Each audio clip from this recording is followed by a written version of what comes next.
6월 28일 화요일 새벽 기도회를 시작하겠습니다. 사도신경을 고백하시고 찬송가 9장을 부르신 후에 하나님의 말씀을 함께 나누겠습니다. 오늘 하나님께서 저희에게 주신 말씀은 시편 24편 1절부터 10절까지의 말씀입니다. 땅과 거기에 충만한 것과 세계와 그 가운데에 사는 자들은 다 여호와의 것이로다. 여호와께서 그 터를 바다 위에 세우시며 강들 위에 건설하셨도다. 여호와의 산에 오를 자가 누구며 그의 거룩한 곳에 설 자가 누구인가? 곧 손이 깨끗하며 마음이 청결하며 뜻을 허탄한 데에 두지 아니하며 거짓 맹세하지 아니하는 자로다. 그는 여호와께 복을 받고 구원의 하나님께 의를 얻으리니 이는 여호와를 찾는 족속이요 야곱의 하나님의 얼굴을 구하는 자로다. 문들아 너희 머리를 들지어다. 영원한 문들아 들릴지어다. 영광의 왕이 들어가시리로다. 영광의 왕이 누구시냐? 강하고 능한 여호와시요 전쟁에 능한 여호와시로다. 문들아 너희 머리를 들지어다. 영원한 문들아 들릴지어다. 영광의 왕이 들어가시리로다. 영광의 왕이 누구시냐? 만군의 여호와께서 곧 영광의 왕이시로다. 아멘. 오늘은 시편 24편 말씀 함께 나누도록 하겠습니다. 이 시편 24편은 다윗의 시입니다. 우리가 가지고 있는 성경을 보시면 다윗의 시라고 소제목으로 표기가 되어 있을 것입니다. 이 시의 장르를 분류해 보자면 이 시는 성전을 향해 나아갈 때 부른 성전 입장시로 분류되기도 하고 하나님을 찬양하는 찬송시로 분류되기도 합니다. 그러나 이 두 가지 장르가 다 포함되어 있다고 보는 것이 더 맞을 것 같습니다. 성전 입장시의 내용도 있고 성전에 들어갈 때 부른 그런 내용도 있고 그리고 하나님을 찬양하는 찬송의 내용도 있기 때문에 이 두 가지 장르가 다 포함되어 있는 시가 바로 시편 24편입니다. 이 시는 크게 세 가지로 구분해서 볼 수 있는데요. 1절, 2절, 그리고 3절부터 6절, 그리고 7절부터 10절 이렇게 세 부분으로 나누어서 그 내용을 볼 수가 있습니다. 이렇게 세 부분으로 구분해서 이 시가 전하고자 하는 메시지를 우리가 정리해서 볼 수 있습니다. 세 부분으로 구분해서 그 세 부분에 담겨 있는 메시지를 우리가 한번 살펴보도록 하겠습니다. 첫 번째 단락은 1절, 2절 말씀인데요. 이 첫 번째 단락에서 우리가 깨달을 수 있는 메시지는 하나님이 이 세상의 창조자이자 주인이시다라는 사실입니다. 1절을 보시면 이렇게 되어 있죠. 땅과 거기에 충만한 것과 세계와 그 가운데에 사는 자들은 다 여호와의 것이로다. 다윗은 이 시를 시작하면서 이 부분을 명확히 하고 있는데요. 이 세상에 있는 모든 것들과 그 세상 속에 살아가는 모든 생물들은 하나님의 것이다 라고 고백하면서 이 시를 시작하고 있습니다. 그 이유는 이 모든 만물을 하나님께서 창조하셨기 때문입니다. 2절 말씀이죠. 여호와께서 그 터를 바다 위에 세우시며 강들 위에 건설하셨도다. 하나님께서 이 세상에 있는 모든 만물을 창조하셨기 때문에 이 세상 모든 만물은 당연히 창조주이신 하나님의 것이 되는 거죠. 다윗은 이것을 분명하게 하면서 고백하고 있습니다. 이것은 불변하는 진리다라는 사실을 우리가 기억하면 좋겠습니다. 두 번째 단락은 3절부터 6절까지의 말씀인데요. 이 두 번째 단락에서는 우리가 세 가지의 메시지를 발견할 수가 있습니다. 첫 번째 메시지는 뭐냐면 하나님은 특별히 임재하실 곳을 택하시고 그곳에 임재하신다 하는 거죠. 3절 말씀입니다. 여호와의 산에 오를 자가 누구며 그의 거룩한 곳에 설 자가 누구인가? 하나님은 물론 어디에나 계시는 분이에요. 계시지 않은 곳이 없는 분입니다. 그런데 하나님은 사람들과 만나 주시기 위해서 특별히 거할 곳을 택하시고 그곳에 임재하셔서 그곳에서 사람들을 만나 주십니다. 그곳이 바로 여호와의 거룩한 산이고 하나님이 계시는 성소를 의미합니다. 여호와께서 임재하시는 거룩한 산, 그곳에 있는 성전을 통하여 우리가 감히 하나님 앞에 나아갈 수 있게 되고 그곳에서 하나님을 만날 수 있다는 거죠. 또 두 번째 메시지는 그런 하나님께서 임재하시는 거룩한 곳에 오를 수 있는 사람이 누구인가를 분명히 알려주고 있습니다. 4절 말씀이죠. 곧 손이 깨끗하며 마음이 청결하며 뜻을 허탄한 데에 두지 아니하며 거짓 맹세하지 아니하는 자다. 여호와의 산에 오를 자, 그의 거룩한 곳에 설 자는 손이 깨끗하고 마음이 청결한 사람이라는 거죠. 이 말은 뭐냐면 죄를 짓지 않는 내면이 깨끗한 사람을 의미합니다. 혹 죄 가운데 머물렀다 하더라도 그 죄를 회개하고 깨끗하게 된 사람, 마음이 청결한 사람, 그 사람이 하나님의 산, 거룩한 산에 올라가서 하나님을 만날 수 있다는 거죠. 또 거룩한 산에 올라갈 수 있는 사람이 누구냐? 허탄한 것, 즉 무의미하고 가치 없는 것에 뜻을 두지 않는 사람이라는 거죠.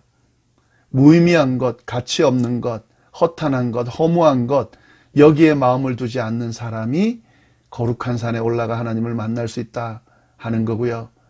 그리고 거짓 맹세하지 않는 사람이다.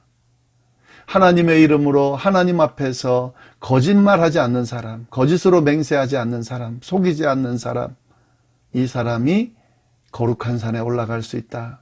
그곳에서 하나님을 만날 수 있다 하는 겁니다. 하나님께서 임재하시는 곳에, 즉 하나님 앞에 아무런 모습으로 나아갈 수 있는 게 아니에요. 죄로 물든 모습으로, 마음이 청결하지 않은 상태로, 뜻을 의미 없고 가치 없는 곳에 둔 상태로 거짓 맹세를 난무하는 모습으로는 절대 하나님 앞에 나아갈 수 없습니다. 이런 역설적인 말을 하는 거죠. 하나님 앞에 나아가기 위해서는 죄가 없는 모습, 죄를 회개한 모습으로 마음을 청결하게 한 상태로 허탄한 것이 아닌 의미 있고 가치 있는 곳에 뜻을 둔 상태로 거짓 맹세를 하지 않는 그런 신실한 모습으로 하나님 앞에 나갈 수 있다 하는 거죠. 우리가 이 부분을 좀 잘 돌아볼 수 있어야 되겠습니다. 그리고 두 번째 단락에서 우리가 깨달을 수 있는 메시지 세 번째는 거룩한 산에 오르는 그 사람이 복을 받은 사람이라는 거죠. 그리고 그 사람이 구원의 하나님께 의를 얻게 된다 하는 거죠. 5절 말씀, 그는 여호와께 복을 받고 구원의 하나님께 의를 얻으리니. 여기서 그라는 것은 거룩한 산에 오르는 사람을 의미하죠. 그 거룩한 산, 여호와의 그 거룩한 산에 오르는 사람은 하나님께로부터 복을 받습니다. 구원을 받습니다. 의롭다함을 받습니다. 이것이 지금 다윗의 시를 통해 고백되어지는 말씀이라는 거죠. 복 받는 비결이 명확하게 드러나 있네요. 복 받는 비결은 거룩한 산에 올라갈 수 있어야 되고 그 거룩한 산에서 하나님을 만날 수 있어야 된다. 이렇게 또 우리가 유추해 볼 수 있는 거죠. 하나님을 만난다는 것이 복이죠. 하나님을 만남으로 그 하나님을 통해 복이 주어지죠. 그러니까 하나님을 만나러 그 산에 올라갈 수 있는 사람은 복받은 사람이 되는 것입니다.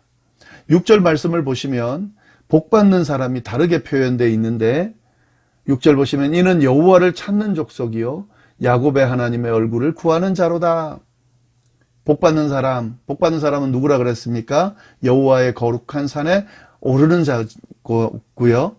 그 사람은 어떤 사람입니까? 여호와를 찾는 자인 거죠. 하나님의 얼굴을 구하는 자라는 거죠. 그 사람이 복을 받는다는 거죠. 정리해 보면 이런 거예요. 여호와의 거룩한 산에 오르는 사람이 바로 그 사람, 복받은 사람인데 그 산에 오르기 위해서는 손이 깨끗하고 마음이 청결하고 뜻을 허탄한 데에 두지 아니하고 거짓 맹세하지 않는 사람, 그리고 그런 모습으로 하나님을 찾고 하나님의 얼굴을 구하는 사람이 바로 복받은 사람이다. 복을 받는다 하는 거죠. 그 메시지가 여기에 담겨져 있습니다. 그리고 마지막 세 번째 단락에 나오는 그 내용, 이 내용은 앞에 두 단락의 내용과는 좀 다른 상황을 보여주고 있습니다. 연결이 좀 안 되는 것처럼 보이는데요. 그 내용을 보면 이 시편 기자는 문들을 향해서 머리를 들라고 외치고 있습니다. 문들을 향해 머리를 들라고 외치는 이유는 영광의 왕이 들어가셔야 되기 때문이라는 건데요. 7절 9절 말씀을 보겠습니다. 문들아 너희 머리를 들지어다. 영원한 문들아 들릴지어다. 영광의 왕이 들어가시리로다. 9절도 똑같죠. 문들아 너희 머리를 들지어다. 영원한 문들아 들릴지어다. 영광의 왕이 들어가시리로다. 문들아 머리를 들고 문을 열어라. 왜냐하면 영광의 왕이 그곳에 들어가신다. 그 문을 들어갈 영광의 왕이 누굽니까? 8절에 나오죠. 영광의 왕이 누구시냐? 강하고 능한 여호와시요 전쟁에 능한 여호와시다. 그 문에 들어갈 왕은, 영광의 왕은 강하고 능한 여호와입니다.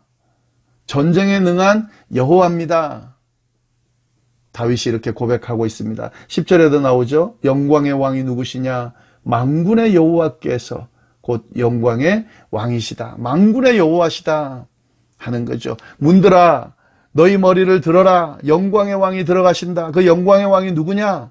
강하고 능하신, 전쟁에 능하신 여호와시다. 그분은 만군의 여호와시다. 이렇게 고백하고 있는 거죠.